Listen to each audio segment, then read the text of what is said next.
Irashaimase. Oriwa Risurufirai. Korewa Macho Meals.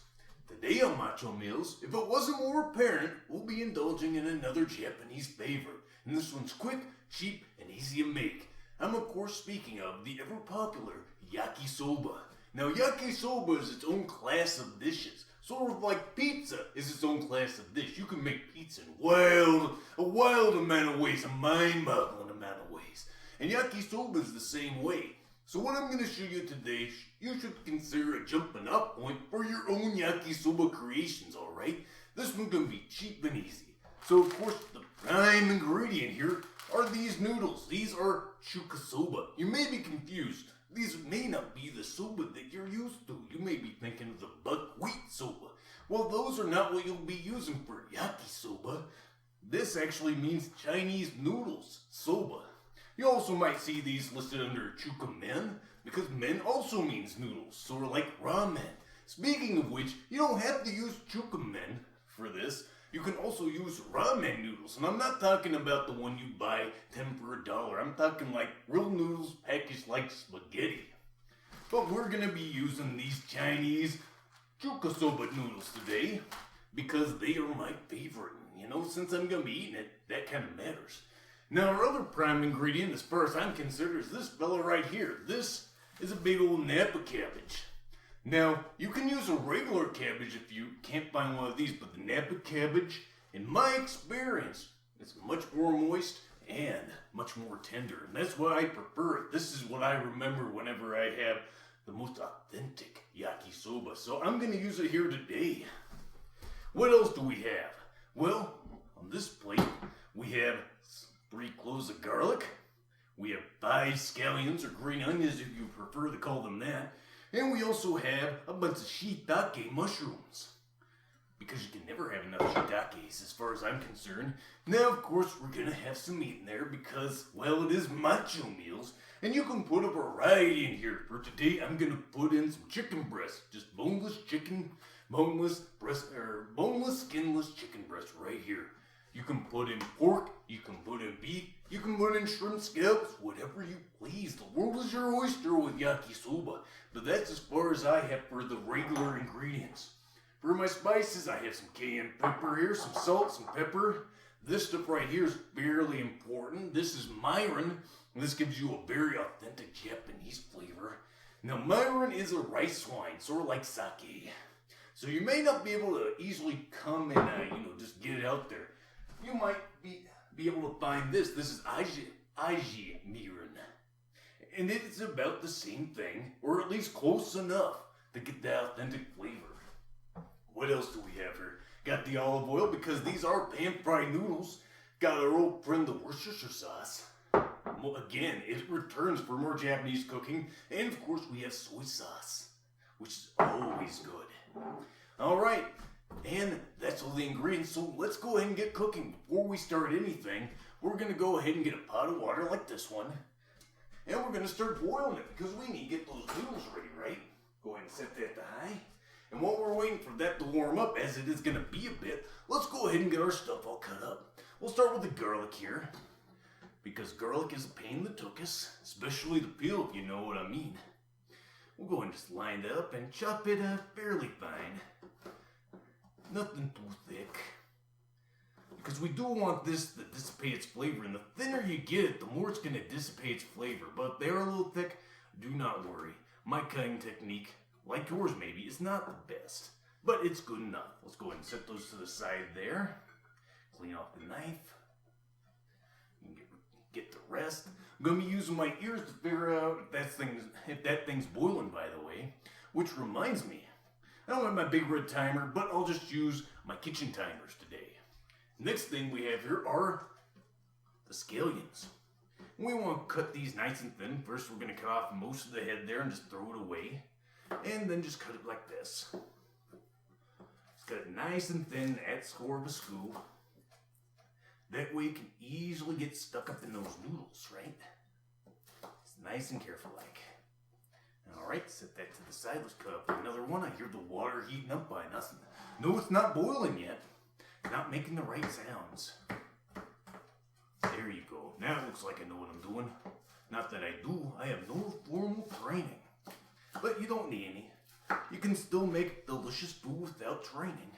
You're getting it here from the internet, that's good enough, right? So you can put on your diploma taught by the internet. By Professor LethalFeline. Getting a job everywhere, right? There you go. Not really too concerned with how these are cut. You know, it's not a big deal. They'll go ahead and mince in there just fine. Get another one out here. The water's almost there, I can hear it. But still doesn't have the boiling kind of sensation going on that I'm looking for. I think I might chop these up just a little bit more. You can just go ahead and just run it over them like that if you want them a little thinner. Alright, go ahead and chop that one off. Maybe it'll be easier from this side, right? Not exactly. Still good enough, though. Still good enough. Perfect. Alright, those are all good to go. Let's go ahead and set that on the plate next to the garlic.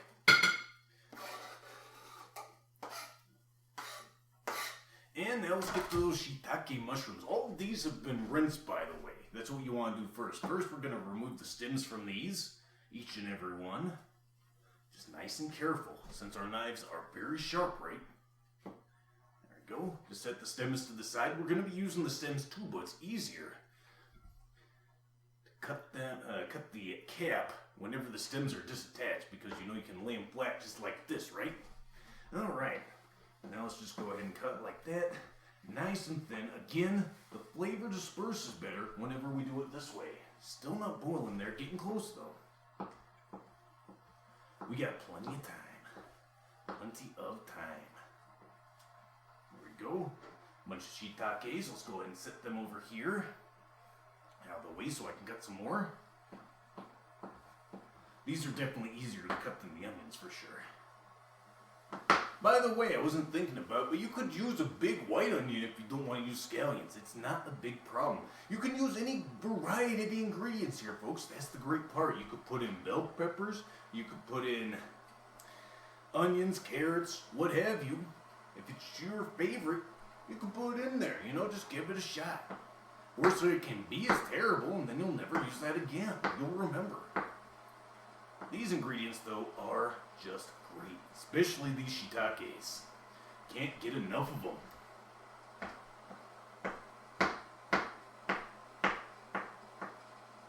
There you go.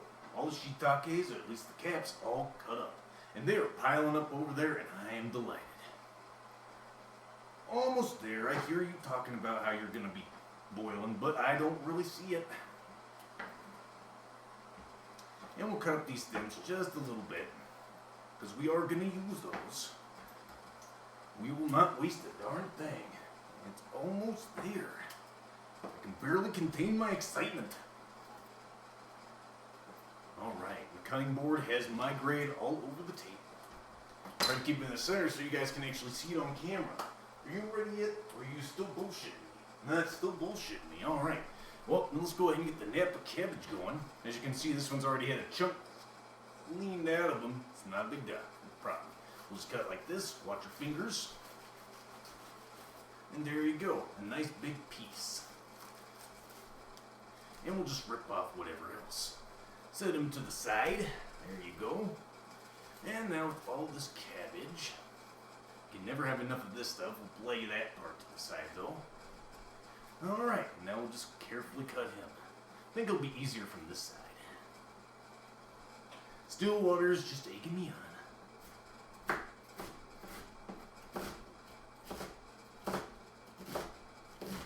I find it's easy to use this sort of leaning shot motion. It seems professional enough, right? Safer, because it's harder for you to get your fingers under there. And there you go. There's all your Napa Cabbage all ready to go. We'll go ahead and set that right here on this plate. There's so much of it, you know, it kind of needs its own.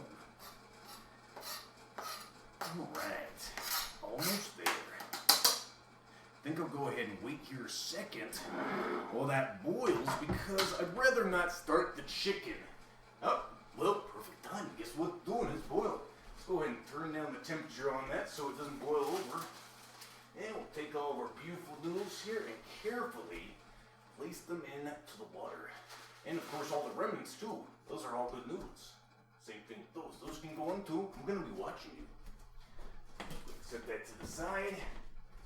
Alright, we want to set our timer here for 3 minutes. There you go. Not a big problem. Keep an eye on you. Make sure you're not going to boil over it. Medium, it should be fine. If it does boil over, it's not a big problem, folks, alright? You just need to be attentive to everything. And whenever you're not facing the food, you use your ears. Alright, so here we have a nice big old chicken breast. We're going to go ahead and cut him nice and thin. Still got a little cabbage on there. It's not a big problem. Just as thinly as we can. In fact, it may have been a smart idea for me to cut this lengthwise first, but it's not a big problem. Keep an eye on that. Not a big problem. As you can see, it's pretty darn quick. We're almost ready to cook, actually. There we go. All the chicken's all nice and cut there. We're going to go ahead and cut it lengthwise like I was talking about, just to make it a little thinner. But if you like big old chunks, you can leave them that way if you want. Alright, that's all ready. How you boiling back here? You're boiling great. That's good. I'm going to wash my hands.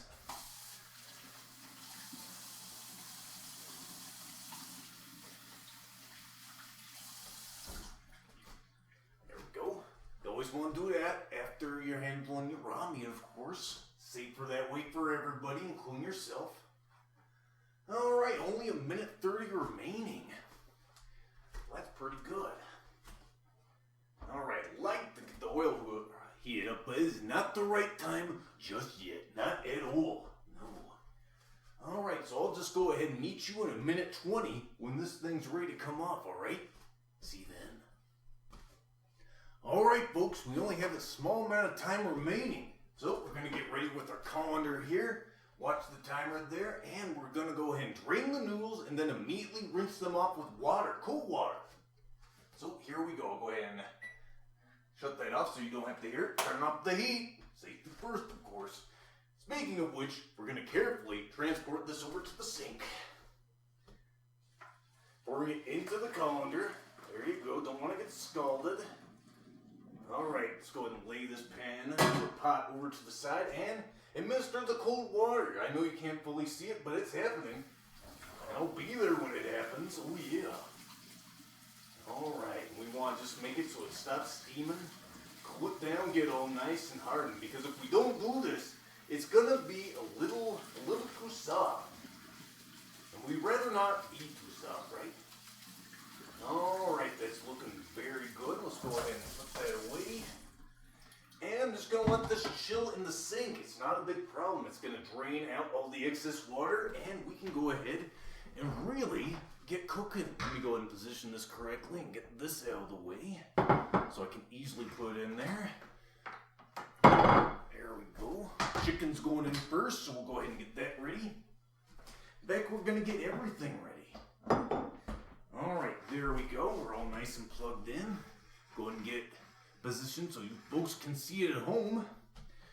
And now, we'll put in a little oil.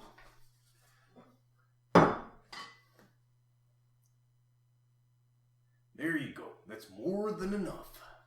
And we'll just go ahead and keep that open just in case I need a little more, right? Alright, it's going to be about a minute before that's fully heated up. At least in my experience, that's how my electric wok works. Alright, go ahead and uncap all of our stuff here while we're waiting. You don't want to have anything not uncapped at this portion that you're going to use anyway. Also, that salt can remain capped because it has sort of like, the sluice on it. I got a little overly ambitious there. Alright, but anyway, like I was saying, you want everything all prepped and ready to go because whenever you're stir frying, as we're about to do, things cook really fast. That's why we stir them up. We need to keep them moving. Otherwise, they're going to get stuck to the bottom and burn right up. And we don't want that to happen. Alright, how are we doing? 20 seconds remaining. Not a big problem. Alright, we got that in. Now, while we're waiting, the secret to stir frying, at least in my opinion, is you need to have everything cook the same amount. At the end, everything's going to be just a little soft. And that's the way you want it. Now, the trick is to get everything to cook at the same speed. So you want to go from first your meat, then your hardest vegetables to your softest. Like these scallions and these shiitakes, they're not going to take any time to cook. Let's go ahead and throw that chicken in there first though. There you go, set that to the side and start getting this browned. Remember, you got to keep it moving, otherwise it is going to burn. Also, these pieces look really big. They will get smaller as the process continues, so it's not a huge problem. Oh no. Alright, it already smells great. Now while those are going, we're going to go ahead and throw in some salt, a whole bunch of that, and some pepper, and let's go ahead and mix it up. Oh man, it's already smelling great. That's another great thing about stir frying is you can get a good whiff of everything you're making. And it can already indicate how it's about to taste, right? Alright, that's looking good. Now we're going to throw on my little special touch here. I love cayenne pepper. We're going to throw some shots of that on there. Give it a little zizz, as it were. You can never have enough of that. Never enough zazz. Now as you're going to see, as I'm choking on this cayenne pepper, the cayenne pepper gives it a nice coloring to it, which is another great part than just the great taste that you're going to get from this. Alright, keep it moving, keep it moving. Alright, now that the chicken's browned pretty well, we're going to go ahead and add some of our other ingredients, notably the garlic, because the garlic takes a little while to process. And we want to impart most of its flavor to meat. Alright, so I'll throw that in there. Stir it around just a bit. You'll notice there's no timings to this either. It's all an art form with this, but it's not a hard art form. You'll get a feel for it, it just takes a little bit of experience. You'll know the smells and the looks and the feels. What it's all about. Alright, now if that's all in there, we're going to put in probably the thing that takes the longest to cook, the goddamn cabbage. Also my favorite ingredient. Now the cabbage is great because it's an indicator for how everything's doing. Since it takes so long to cook. We're going to wait for it just to get a bit translucent here. And I think, while we're waiting and choking on the cayenne pepper, we're going to add some more cayenne pepper. Because you can never have enough. Oh no. Well, maybe you can, but I can't. I love cayenne pepper. No matter what you're doing. Oh yeah. As you can see, it's just beautiful. The coloring and everything. And as you go through the cooking process, you'll be watching these pieces of cabbage here. As you can see right now, they're very white, like this fella right here. But as they go through, they're going to get translucent, and you pay attention. And also keep everything moving. You don't need to move it anywhere specific. You do want to kind of have every piece go into the center now and then, since that's where the wok is going to be hottest. But it's not a big problem like so many things. Cooking is not really a big problem, as you probably noticed on this program. Not a big problem at all. Also, you can do this in a skillet, but of course for presentation purposes, and just because it's my preference, I like to use the wok. I want a bigger wok so I can make more yakisoba at once, because this stuff really is great, even though it is extremely easy. Now, as you'll note, these things are starting to change color. That is our signal. Now is the time to add the rest of our ingredients right here. Or at least the rest of the vegetable ingredients. There you go. Hey, I see you trying to escape, you little bugger. You're going in there. Silly Shiitake Mushrooms think you're gonna escape. They never can. I said you never can. Go back in there. Sometimes things like that will happen. You'll be a little so excited when you're mixing this stuff up, the stuff will get out. You can either leave it off, you know, if you have a filthy surface. Mine's clean, so I'm not really too concerned. I'm just going to throw it back in there because that stuff is good. And I like good stuff, man. Yeah. Alright, we're coming to a very, very important portion. As you can see, everything's all nice and cooked. The onions are still crisp and everything. We're going to move everything to the center just like this. Alright? Move everything to the center. There's a very good reason we're doing this. We'll also add just a shot of oil so everything can survive for a second. Just right in the center of it. That was a lot of oil. It's going to be fine though. We're going to grab our noodles from off camera. These things are still in the colander, and we're going to go whoop, but right on top. See? Set that to the side, and now time is of the essence. We need to add everything else. First, the Worcestershire sauce. Go ahead and just splat that on there. It's not a big deal. Now we're going to put on some soy sauce.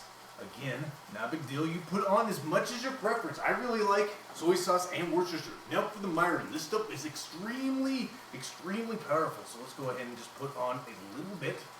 There we go. Set it to the side. And now we need to get everything moving because, of course, we don't want it to burn. There we go. We're also going to break up the noodles while we're doing this because they had been sitting in that colander and getting all stuck together. As you can see, the noodles are going to absorb all of this delicious flavor, and then we'll be able to enjoy it later. Yeah. There you go. Not a big problem. Whenever you're doing this, you're going to be smelling the mirin strongest because it is ridiculous how strong it is. Most alcohol is that way when you're cooking. Woo. This is incredible. Just keep it moving, keep it moving. Pull it into the center on occasion. Try to fold in those ingredients. Get them entangled in the noodles. Like the grappling. There you go. You want everything to be a nice, homogeneous mess of flavor.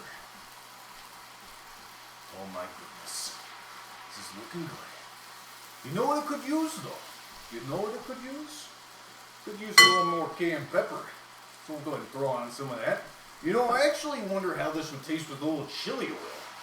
And I thought about doing that for this, but you know, I just didn't feel like going out to the store today. So I'll just use some cayenne pepper. It'll be good. It will get into your sinuses and clear them out though, let me tell you. Even when you're not eating it, just when you're cooking. Now, it's looking pretty good. It's looking pretty good. 1 second. Ooh, there you go. Sneezing because of all that pepper. Now, it's looking pretty good like I was saying. So good that I think I'm going to take it off of there. Everything's nice and cooked. First thing we're going to do, safety first, unplug the wok. Now we're going to get our bowl, because you don't want to serve this out of the wok. It's going to get stuck to the bottom. We're going to very carefully shake it out there into our bowl. Nice and quick like.